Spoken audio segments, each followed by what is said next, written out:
मैं ज्योतिर्विद डॉक्टर गजेंद्राचार्य, प्रकाशक विशाल ज्योतिष कार्यालय 2037/3 बोध गया मठ, बैजनाथा कमच्छा, वाराणसी से यूट्यूब चैनल के माध्यम से अपने सभी सब्सक्राइबर लोग के लिए तथा संपूर्ण देशवासियों के लिए अपनी 25 रचनाओं में यह स्वर्णिम रचना बृहद ज्योतिष रहस्य है, जो कि 5151 पृष्ठों में शुद्ध हिंदी भाषा में 5 खंडों में विभक्त है। इस ज्योतिष महाग्रंथ बृहद ज्योतिष रहस्य को इतने कलम अर्थात 525 कलम से मेरे द्वारा रचना हुई है। आज आप लोगों को जन्म कुंडली के पंचम भाव में चंद्र और राहु ग्रह को बैठने का फल स्पष्ट शब्दों में वर्णन करने जा रहा हूँ। जन्म कुंडली के पंचम भाव में चंद्र और राहु के मेल से जातक को पुत्रों से मानसिक तनाव जीवनों पर्यंत रहता है। इसकी कमाई के धन को वे सब बर्बाद करने में विलंब नहीं करते हैं। किशोरावस्था से ही जातक संघर्ष करते हुए अपने मूल उद्देश्य तक पहुंचकर रहते हैं। उच्च शिक्षा प्राप्त करने के बाद अच्छी सरकारी नौकरी करने में लग जाते हैं। इसमें सदैव प्रसन्न रहा करते हैं और अपने साथियों सबसे आदर भाव व विशेष सम्मान प्राप्त करते हैं।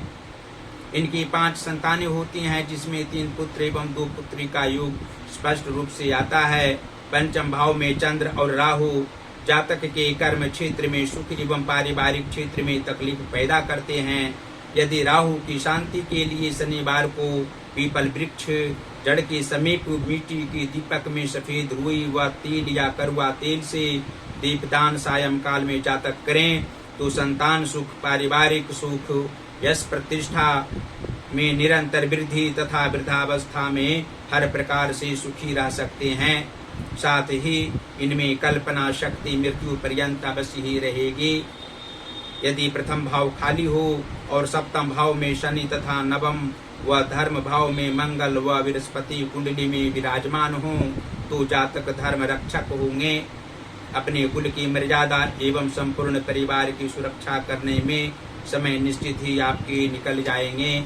और यह भी स्पष्ट शब्दों में आप लोग जान सकते हैं कि जन्म कुंडली के कर्म भाव के स्वामी शुक्र ग्रह हों और मातृभाव के स्वामी मंगल ग्रह हों तो पंचम भाव स्थित चंद्र और राहु के प्रभाव से जातक को कर्म करने में मन तो अधिक लगता है, लेकिन अनेकों प्रकार की परेशानियों की सामना कर्म क्षेत्र में इन्हें करनी पड़ती है। इनके सहयोगी अविश्वासी होते हैं, विश्वासघात इनके साथ करने वाले होते हैं, इनकी भावनाओं पर आघात पहुंचाने वाले होते हैं। जातक को संघर्ष अवश्य ही कर्म क्षेत्र में करने पड़ते हैं। इनकी माता को भी शारीरिक कष्ट एवं मानसिक कष्ट रहता है, जिसके कारण मानसिक परेशानी इनको भी पारिवारिक क्षेत्र में रहा करती है। अन्य जनों से भी ज्यादा सुख प्राप्त नहीं होते हैं। और जन्म कुंडली के भाग्य भाव के स्वामी मंगल ग्रह हो तथा धन भाव के स्वामी बुध ग्रह हो तो पंचम भाव स्थित चंद्र और राहु के प्रभाव से जातक का भाग्योदय तो 25वें वर्ष से पहले भी होता है, लेकिन कुछ समय के उपरांत भाग्य में वृद्धि नहीं होती है और निश्चित रूप से विकार जातक में रहा करता है। मानसिक तकलीफ के साथ साथ आर्थिक कष्ट की भी सामना इनको करनी पड़ती है। मध्यावस्था तक जातक संघर्ष ही करते हैं और जीवन का उत्तरार्ध भाग इनको पारिवारिक रूप से उत्तम रहता है। कर्म क्षेत्र में भी जातक को प्रतिष्ठा प्राप्त होती है। माता की भावनाओं को समझने वाले होते हैं। जातक संतान सुख अवश्य ही प्राप्त करते हैं। और जन्म कुंडली के एकादश भाव अर्थात लाभ भाव के स्वामी बुध ग्रह हों तथा पराक्रम भाव के स्वामी शुक्र ग्रह हों तो पंचम भाव स्थित चंद्र और राहु के प्रभाव से जातक लाभ कमाने के लिए काम करते हैं। धनोपार्जन करने की इच्छा से ही किसी भी कार्य को आरंभ करते हैं। 100% कार्य करने वाले होते हैं, लेकिन इनकी परेशानी को समझने वाले घर परिवार हो या बाहरी क्षेत्र कहीं भी नहीं रहना स्वाभाविक है। जातक स्वतंत्र विचारधारा वाले होते हैं, उत्तम भावनाओं से युक्त रहने वाले होते हैं, संघर्ष करने से भी पीछे नहीं हटते हैं और इनको पराक्रम की भावना अवश्य ही जीवन के मध्य काल के उपरांत भी रहना स्वाभाविक है। जातक बाल्यकाल से ही स्वाभिमानी प्रवृत्ति के होते हैं। विद्या अध्ययन करने में अभिरुचि इनको अवश्य ही रहा करती है। और जन्म कुंडली के सप्तम भाव के स्वामी शनि ग्रह हों और प्रथम भाव के स्वामी अर्थात लग्नेश सूर्य ग्रह हो तो पंचम भाव स्थित चंद्र और राहु के प्रभाव से दाम्पत्य जीवन में सामान्य सुख प्राप्त होता है। पति पत्नी में नोक झोंक लगे हुए रहते हैं। शारीरिक कष्ट की सामना करनी पड़ती है। कभी पति को तो कभी पत्नी को शारीरिक कष्ट होते रहते हैं। जीवन के मध्य काल से लेकर वृद्धावस्था तक विशेष संघर्ष शारीरिक रूप से करने वाले होते हैं।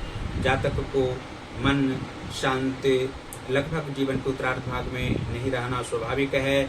और अंत में यह आप लोग जान सकते हैं कि रोग व शत्रु भाव के स्वामी शनि ग्रह हों और मृत्यु भाव के स्वामी बृहस्पति गुरु बृहस्पति हों तो पंचम भाव स्थित चंद्र और राहु के प्रभाव से जातक को मित्र सुख से लाभ नहीं होते हैं। इनके मित्र धोखेबाज होते हैं। मित्र तो इनके अधिक नहीं होते हैं, लेकिन जो भी कुछ मित्र होते हैं इनके सहायक सिद्ध नहीं होते। इनकी भावनाओं को समझने वाले नहीं होते हैं। आघात पहुंचाने के काम इनके मित्र जन करते हैं। जातक की दीर्घायु अवश्य होती है, लेकिन शारीरिक कष्ट की सामना इनको प्रत्येक काल में करनी पड़ती है। मानसिक तनाव भी होते हैं और आर्थिक तंगी तो पारिवारिक क्षेत्र में हमेशा इनको लगी हुई रहती है। और जन्म कुंडली के नीच भावों में यदि शुभ ग्रह बैठे हों, उच्च भावों में पापक ग्रह बैठे हों तो पंचम भाव स्थित चंद्र और राहु के प्रभाव से जातक को मानसिक परेशानी के साथ साथ आर्थिक परेशानी शारीरिक कष्ट भी होते हैं। उसके लिए सूर्यादित्य हृदय स्तोत्र का पाठ जातक को अवश्य ही करना चाहिए। साथ ही हनुमान जी की भी आराधना करनी चाहिए। मंगलवारी व्रत रखना चाहिए और राहु की शांति अवश्य करा देनी चाहिए, जिससे पुत्र सुख प्राप्त होगा, विद्या सुख होगा और विद्या से अनेकों प्रकार के लाभ जातक को प्राप्त होंगे, यश प्रतिष्ठा प्राप्त होंगे और पारिवारिक क्षेत्र में सुख शांति अवश्य ही बनी हुई रहेगी। फिर इस ज्योतिष महाग्रंथ बृहद ज्योतिष रहस्य को आप लोगों को अपने अपने घरों में मंगवाने के लिए कहेंगे। इसको विश्वविद्यालय से लेकर सभी महाविद्यालयों में सभी विद्यालयों में भी रखा जा सकता है। इसका अध्ययन करने से अवश्य ही पाठक जन को आत्मिक सुख प्राप्त होगा, सांसारिक ज्ञान प्राप्त होगा और ज्योतिष शास्त्र का विशेष ज्ञान प्राप्त होने से ज्योतिर्विदों की भांति आत्मिक ज्ञान आप लोग प्राप्त करेंगे। अनेकों जन का कल्याण इसके माध्यम से आप लोग कर पाएंगे। सभी पापक ग्रहों वक्री ग्रहों से निजात दिला पाएंगे। इसलिए इसको मंगवाने के लिए हमसे सीधा संपर्क कर सकते हैं और हम प्रकाशिकी कार्य भी करते हैं। यहाँ से हिंदी का पुस्तक प्रकाशित करा सकते हैं, संस्कृत का पुस्तक प्रकाशित करा सकते हैं, इंग्लिश का भी बुक प्रकाशित करा सकते हैं। हमसे सीधा आप लोग संपर्क करें। पहला मेरा संपर्क का नंबर है जो मेरा व्हाट्सअप नंबर है 94512287 और 47। दूसरा नंबर है जो मेरा पेटीएम नंबर है 8847761792 और इसमें 18वीं रचना जो मेरी है 25 रचनाओं में वाक्योपदेश जो 3333 वर्णानुक्रम उपदेशात्मक वाक्यों में उद्धृत है, उसका एक एक वाक्य हम इंस्टाग्राम पर हम दे रहे हैं। ज्योतिष महाज्ञान अकाउंट हमारा है, उस अकाउंट को अवश्य आप लोग फॉलो करें। हमारी वीडियो का आनंद आप लोग अवश्य उठावें और फेसबुक पर भी हम अपनी इस वीडियो को दे रहे हैं, जो यूट्यूब पर बना कर देते हैं, इंस्टाग्राम पर देते हैं, फेसबुक पर हम वीडियो प्रत्येक दिन डालते हैं। आप लोग हमारी आईडी गजेंद्राचार्य ज्योतिर्विद को अवश्य ही खोलें तो फेसबुक आप लोग देख सकते हैं, हमारी वीडियो को आनंद उठा सकते हैं। और ज्योतिष महाज्ञान जो हमारा चैनल है उसको अवश्य ही आप लोग सब्सक्राइब करें, घंटी का बटन दबाना कदापि ना भूलें और हमारे सभी वीडियो को शेयर करते रहें। देवाधिदेव महादेव श्री काशी विश्वनाथ जी एवं माता अन्नपूर्णा जी की असीम कृपा आप लोगों पर सदैव बनी हुई रहे। सदैव आप लोग प्रसन्न रहें, परिवारजनों के साथ सुख शांति पूर्वक जीवन जीते रहें और हमारे सभी वीडियो को देखकर आप लोग आत्मिक ज्ञान प्राप्त करते रहें, सांसारिक सुख प्राप्त करते रहें। इसी शुभकामनाओं के साथ धन्यवाद।